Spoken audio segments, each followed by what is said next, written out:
We'll be friends forever, won't we? Oh, bother. Winnie-the-Pooh, Blood and Honey was written and directed by Reese Frake Waterfield, who did The Killing Tree, Oh, It's the Killing Tree, or Demonic Christmas Tree, about a serial killer who possesses a Christmas tree, goes on a killing spree, and this song reference is over. He also did Fire-Nado. Fire-Nado, you just hired him.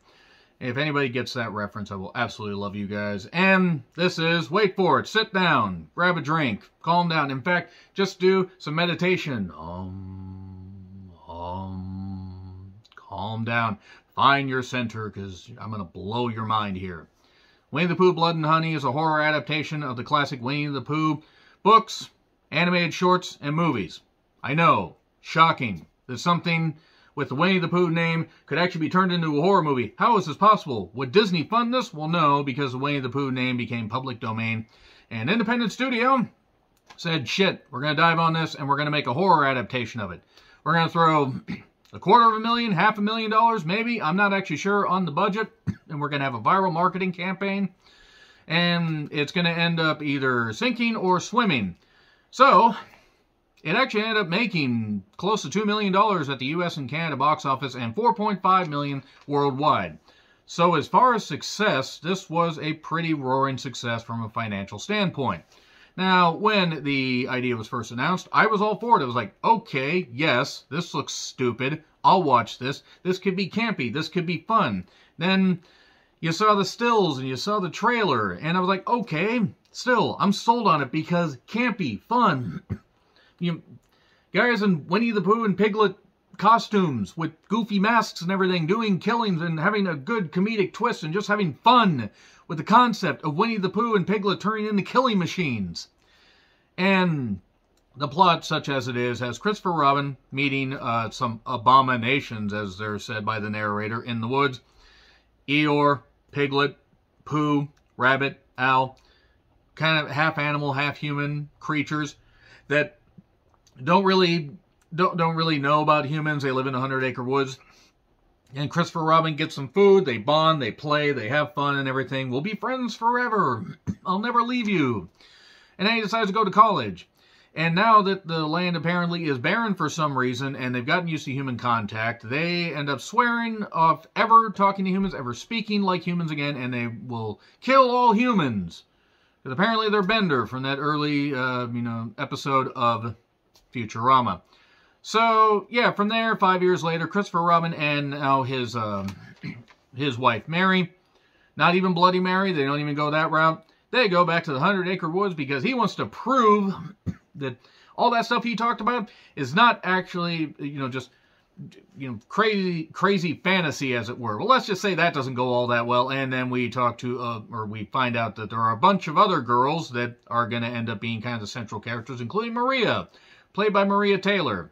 You want to talk about typecasting? Hey, Maria, we want you to play something called Maria. Okay. I'm not even knocking the actors, by the way, when I say that stuff. It's just weird casting. So, she has a backstory. She's had some things happen in her life, and her and a bunch of friends go into the 100-acre woods to this strange house, this random house that somebody apparently decided to rent to them, and they're going to put their phones away, and they're going to commune with nature, and then Piglet and Pooh decide, we're just going to amp this up and start killing.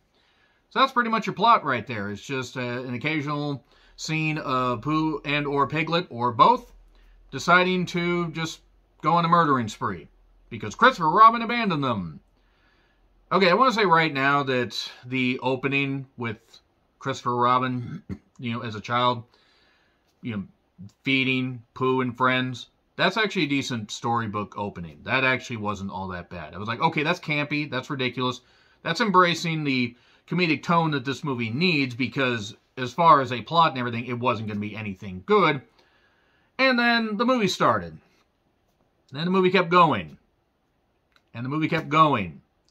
This movie ended up disappointing me greatly. I'm just going to say that right there, because even though I didn't expect very good characters or very good acting, it seemed like every character was written with the idea that everybody had sustained several major head injuries before each scene, and then walked and talked and acted like that.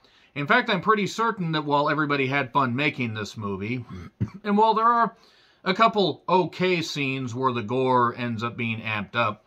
This doesn't utilize its concept nearly well enough. Like, yeah, dark and gritty and, making it like that, with Pooh and Piglet being these violent, just deliverance or wrong turn like creatures just killing indiscriminately, that would be fine, but why can't you make it campy? Why can't you make it fun? You end up just making it where it's like these characters that nobody cares about. You don't even care about Christopher Robin. Nobody cares about any of these characters. These characters are just written with the thinnest of, it's basically, I'm just going to be perfectly honest here, it's thinner than these two sheets of paper stuck together. I mean, that's saying something. That's as far as the plot, as far as the execution, as far as anything else.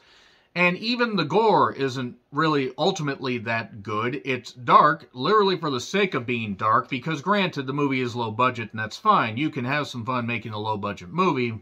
And there are, the cast, is filled with 20-something pretty people, girls that no doubt will get work in horror movies and other movies, because there's the potential for some of them to grow and do bigger and better things, because honestly, I don't know how you can get much more of a slog of a movie than this. This movie was ass. This was sorely disappointing, sorely just infuriating with its bad execution. And while, again, I didn't expect much from it, my God, this was really, really bad. I was glad I did not decide to take the day off from work to go watch this in theaters when it came out for like a one-night event at most theaters, Fathom Events, I believe, it was February 15th, 14th, 15th, I think it was 15th.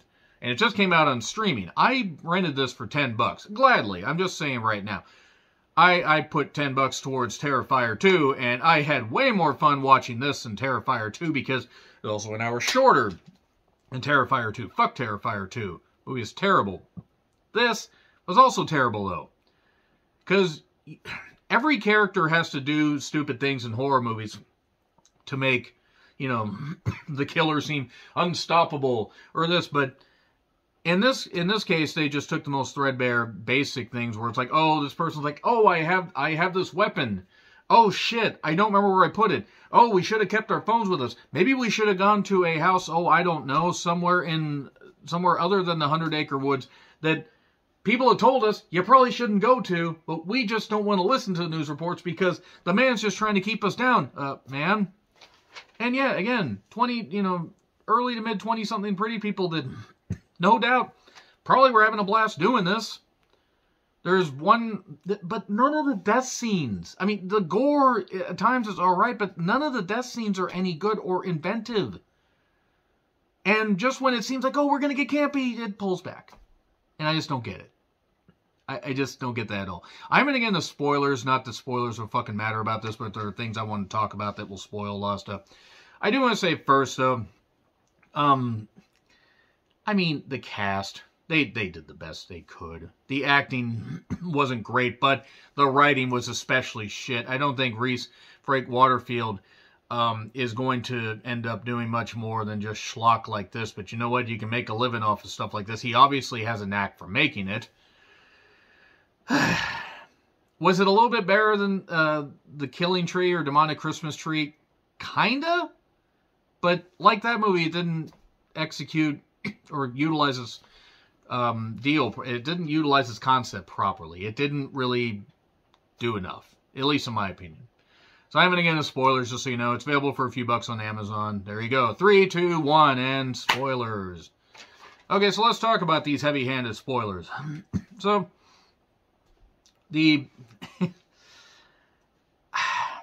I cannot imagine this cost more than maybe $500 grand, and I don't even think it costs that much. The costumes look cheap.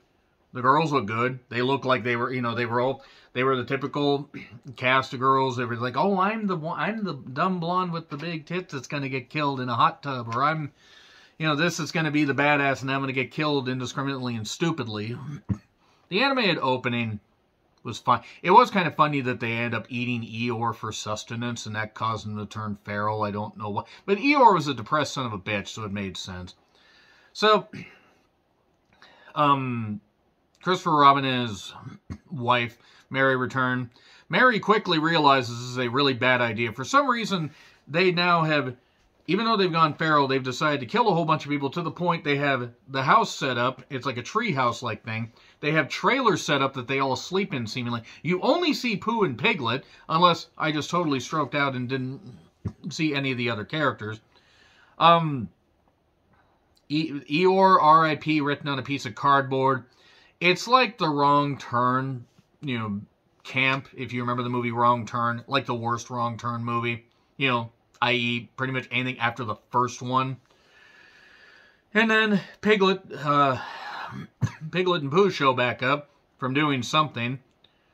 Mary and Christopher Robin hide in the house, and then they escape, and then Mary gets choked by a chain by Piglet, and then says to Pooh, "I thought you'd be okay without me."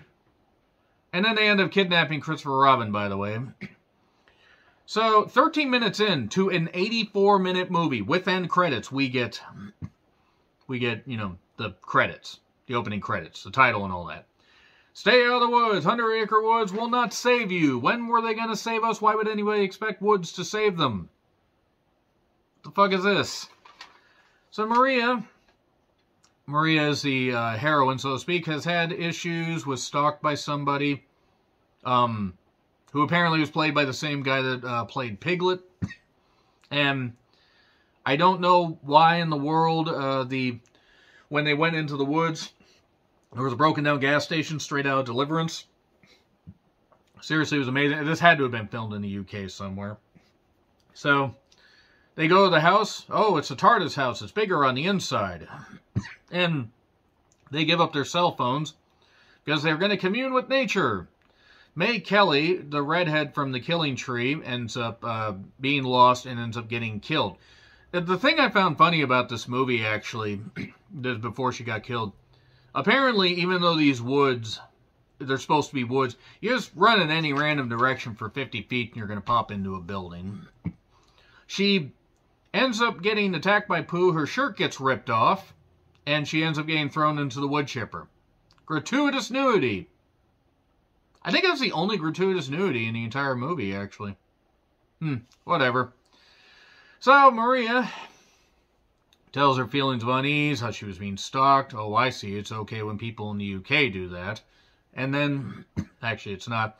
Christopher is still alive and being tortured. There's a whip made of hair or something that he's being whipped with. Because he left. You left me, you bastard! There were elements of a good idea in here, like Christopher Robin being tortured for leaving them. And this movie felt unfinished, is the big issue about it. Like, I didn't want this movie to be much longer than it was, but it felt unfinished. It felt padded by pointless shit, yet also felt like it had a lot of other stuff cut out. It was weird. And then he got bathed in blood. I assume his significant other, her corpse was being used for that. And then there's a blonde, I believe, played by a girl named Natasha. That, I mean, good scene as far as like, well, okay, they're fetching. She ended up having a chance to actually get back in the house, but because dumb blonde character clad in a bikini, like taking pictures and everything and doing all that and being sexy and also wearing the bikini and having to be the girl to die. She ends up staying in the hot tub, and then Pooh and Piglet tie her down and then run over her head. While Piglet threatens her with a sledgehammer. Why don't you call my name? Oink, oink. And then Get Out was written on the goddamn window. Apparently Pooh and Piglet managed to write that backwards. Well, either they got in the house and wrote that, or they went outside and did that. Either way, it's just amazing they were able to do that in the few seconds that these girls realize, oh shit, we're being stalked suddenly. Because Christopher Robin is there and our big-titted friend suddenly got killed and run over. And then, Jesus, they could just left. Literally could have just left. You could outrun these guys. They were not moving very fast. And then, oh, the bees, not the bees, oh, they're in my eyes. The bees were all surrounding him and everything because of the honey pot. Maybe he ate the queen and he was being haunted by the ghosts of bees. In fact, I would watch a movie about ghost bees as opposed to Winnie-the-Pooh, Blood and Honey. Wait, I've got a gun, Maria says. Oh, shit, we should go get that. And then they go get that. And then they don't fucking use it. They don't fucking use it at all. Oh, God. Then there's a scene where, what was her name? Amber Doig Thorne, who has a great look. Alice was her name. She ends up getting knocked out, and then another girl ends up getting killed in the pool. Because Piglet can't get over the chain, then realizes the pool is only about 3 feet deep and says, oh, wait, I could do this, and boom, hit her with a sledgehammer. Why don't you call my name? And then all the girls get to the hideout. They find Christopher Robin. They free him pretty easily. And then one of the women from the gas station scene earlier, one of the tourists, I assume, is tortured and beaten. Again, it just seems like certain things were cut out of this. And, oh, here are these characters all of a sudden. Oh, yeah, I remember. Do I remember them? Really? She says they speak some kind of broken English. And she's nuts. She gets freed and grabs a gun and is going to go shoot Piglet. And then the gun jams. And she freaks out, not realizing, hey, wait a second, I could hit him with this. And then Pooh shows up and they tag team her and kill her. God damn it, this is so bad. Again, not that I expected much from Winnie-the-Pooh, Blood and Honey, but Jesus. And Alice has tied up Piglet. I volunteer to be the next tied up. Moving on. She beats the shit out of him. Caves his head in, seemingly, so I guess Piglet is dead.